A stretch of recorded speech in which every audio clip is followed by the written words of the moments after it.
है मेरे वतन के लोगों, जरा याद करो वो वाणी। आज के वीडियो में जिनके बारे में बात करने जा रहा हूं आप समझ गए होंगे, लेकिन इनकी जीवन यात्रा इतनी आसान नहीं थी। पतली आवाज है तुम्हारी, तुम कुछ कर नहीं पाओगी, गा नहीं पाओगी, ऐसा बोल दिया गया। ईश्वर ने भी परीक्षा ली जब ये मात्र 13 वर्ष की थी। इनके पिताजी को अपने पास बुला लिया। 33 वर्ष की जब थी, इन्हें जहर देकर के मारने की कोशिश की गई, लेकिन तमाम चुनौतियों को पार करते हुए भारत रत्न बनी लता मंगेशकर जी, जिन्होंने इतनी सारी बाधाओं को पार किया लेकिन हार नहीं मानी। लता जी ने अपनी जीवन यात्रा में तकरीबन 50,000 गाने गाए। लता जी के चरणों में समर्पित कर रहा हूं। सीखोगे नहीं तो जीतोगे कैसे। आज बात करेंगे लता मंगेशकर जी की जीवन यात्रा की। लता मंगेशकर जी के पिता दीनानाथ मंगेशकर साहब, जो कि एक ड्रामा कंपनी चलाते थे। घर में जब बड़ी बेटी का जन्म हुआ तो नाम हेमा रखा था, लेकिन उस ड्रामा कंपनी का एक ड्रामा था, नाम था भाव बंधन, और उस नाटक में एक किरदार थी लतिका। वो लतिका नाम पिताजी को इतना पसंद आया कि उन्होंने बेटी का नाम हेमा से बदलकर लता रख दिया। दीनानाथ जी का सरनेम हार्डीकर था, जिसे उन्होंने बाद में बदल करके मंगेशकर कर लिया, क्योंकि वो गोवा के मंगेशी के रहने वाले थे। लता जी की जीवन यात्रा में संघर्ष है, लता जी की जीवन यात्रा में रोमांच है, सीखने के लिए काफी कुछ है। आइए बात करते हैं 5 लर्निंग्स फ्रॉम लता मंगेशकर जी। लता मंगेशकर जी ने 50,000 से ज्यादा गाने गाए। वो महान थी, लेकिन महान ऐसे ही नहीं बन गई। बहुत मेहनत करनी पड़ती है महानता का शिखर छूने के लिए। पहली बात जो लता जी की जीवन यात्रा से सीखने को मिलती है, रिजेक्शन अगर आपको मिले, अगर आपको कोई रिजेक्ट करे तो आपको अफसोस नहीं मनाना है कि मेरे साथ ये क्या हो गया, बल्कि आपको और मेहनत करनी है और खुद पर सुधार करना है, संवर करके बाहर आना है। लता जी को अपने जीवन में यह भी सुनने को मिला कि तुम्हारी आवाज बड़ी पतली है, तुम गायक बन ही नहीं सकती, तुम गायिका बन ही नहीं सकती। दिलीप कुमार स्टारर एक मूवी थी शहीद, जिसमें एस मुखर्जी साहब ने लता जी की आवाज को रिजेक्ट कर दिया था। पहले तो बड़ी ध्यान से सुना, उसके बाद उन्होंने कहा कि बड़ी पतली आवाज है, तुम्हारा गाना नहीं रखेंगे। उसके बाद में गुरु गुलाम हैदर साहब लता जी को काम दिलवाने की लगातार कोशिश कर रहे थे और लता जी का गाना दिलीप साहब को सुनवाया। तो दिलीप साहब ने भी कह दिया कि भाई तुम्हारी जो गायकी है, तुम जो गा रही हो, उसमें शब्दों का उच्चारण सही नहीं है। ऐसा लग नहीं रहा है कि तुम हिंदी भाषा में गा रही हो, कहीं ना कहीं दूसरी भाषाओं का टच भी उस गाने में सुनाई दे रहा है। इतना सब जब सुना लता जी ने तो ऐसा नहीं सोचा कि अरे मेरा तो काम रिजेक्ट कर दिया गया, मुझे तो मौका ही नहीं दे रहे, बल्कि लता जी ने शब्दों का उच्चारण और ठीक करने के लिए मेहनत की।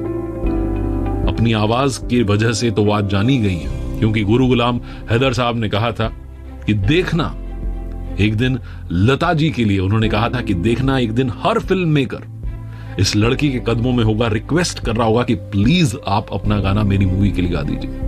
और बाद में ठीक वैसा ही हुआ। जिस मूवी में लता जी का गाना होता था वो मूवी सुपर डुपर हिट होती थी। तो ये जो पहली बात है यही सिखाती कि लाइफ में अगर रिजेक्शन मिले तो ये मत सोचना कि मेरा क्या होगा, ये सोचना कि मुझे क्या सुधारने की जरूरत है, किस तरफ मेहनत करने की जरूरत है। किसी ने बड़े कमाल की बात कही है कि जो जहाज तूफान पार करते हैं लोग उन्हीं को याद रखते हैं। लता मंगेशकर जी के जीवन से सीखने वाली दूसरी बात है कि मुश्किल हालातों में डटे रहिए और जीत कर दिखाइए। ये कैसे सिंगर बनी इसकी भी कहानी है। लता जी के जो बाबा थे दीनानाथ मंगेशकर साहब, वो बच्चों को संगीत सिखाते थे।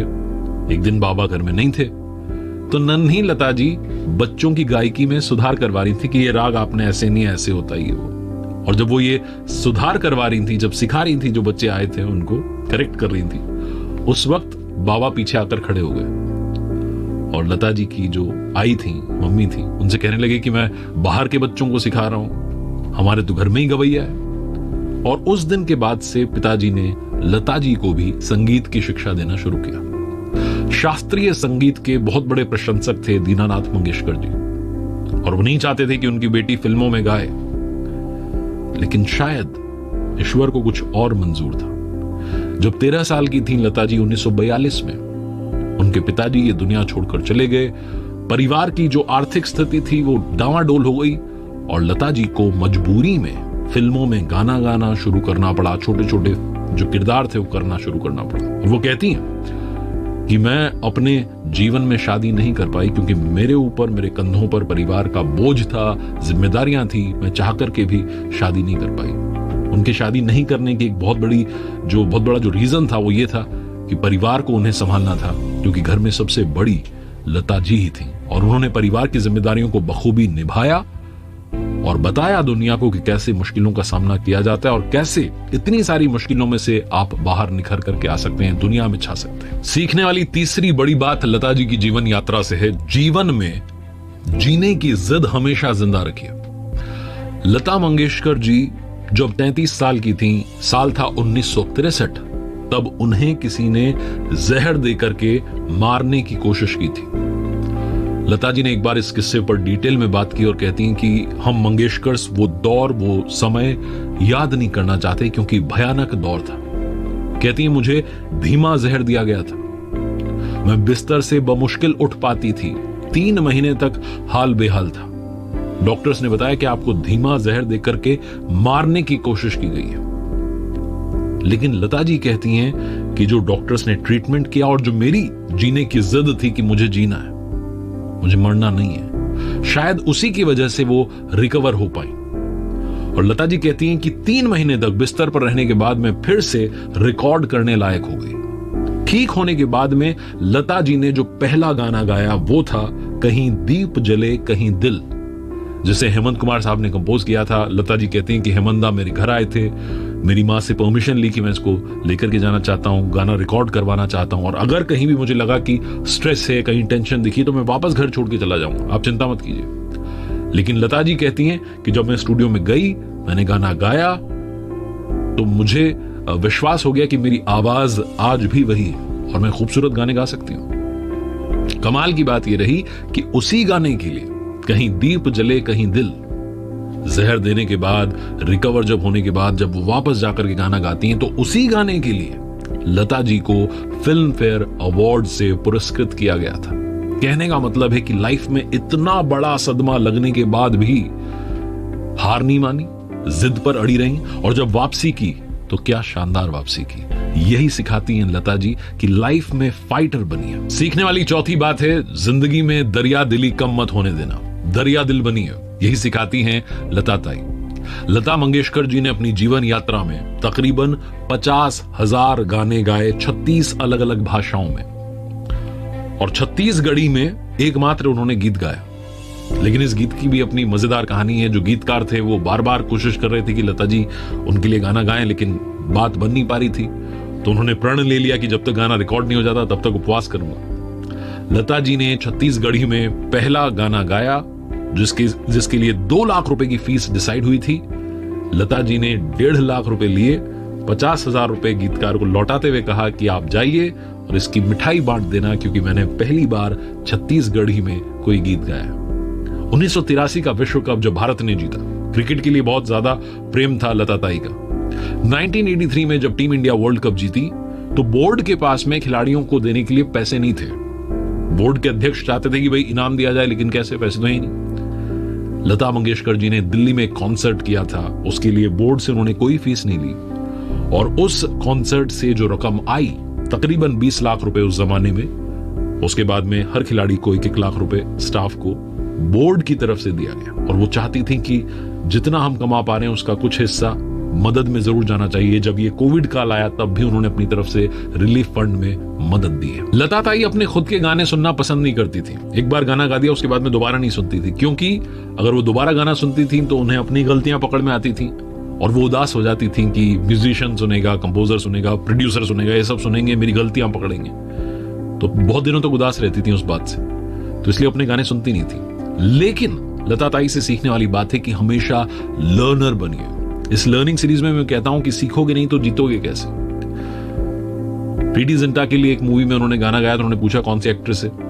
वो हमेशा कोशिश करती थी कि उस एक्ट्रेस की आवाज में ही सिंगिंग करें, क्योंकि प्लेबैक सिंगर थी। गदर और दी हीरो मूवी में जिन्होंने म्यूजिक कंपोज किया उत्तम सिंह साहब, वो कहते हैं कि मनोज कुमार की फिल्म पेंटर बाबू में लता के गाने, मैंने वायलिन बजाया था लता जी गाने में।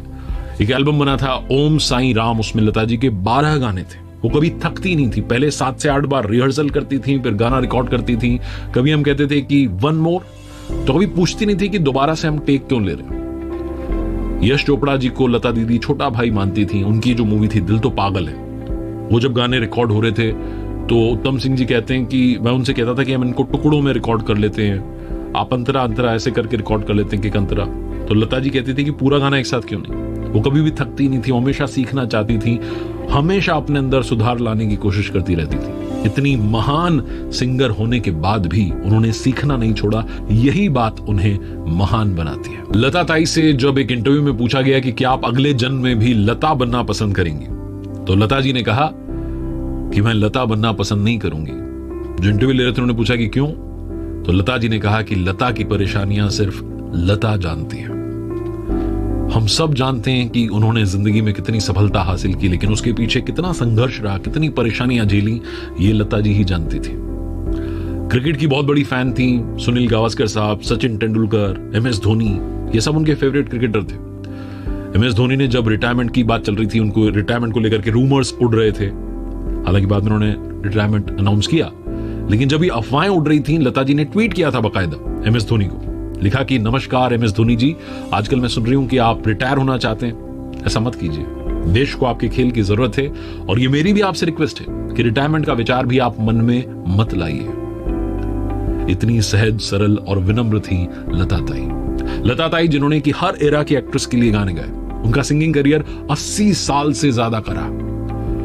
और मैं बस यही कहना चाहता हूं कि कोई भी इमोशन अगर आपको एक्सप्रेस करना हो तो लता दीदी के गाने जो हैं, उनसे बेहतर कोई और गाने हैं ही नहीं। बेइंतहा प्यार के लिए, वीर ज़ारा का तेरे लिए, आखिरी मुलाकात के लिए, लग जा गले, पहली नजर के प्यार के लिए, तुझे देखा तो ये जाना सनम। लता ताई के चरणों में बारंबार प्रणाम।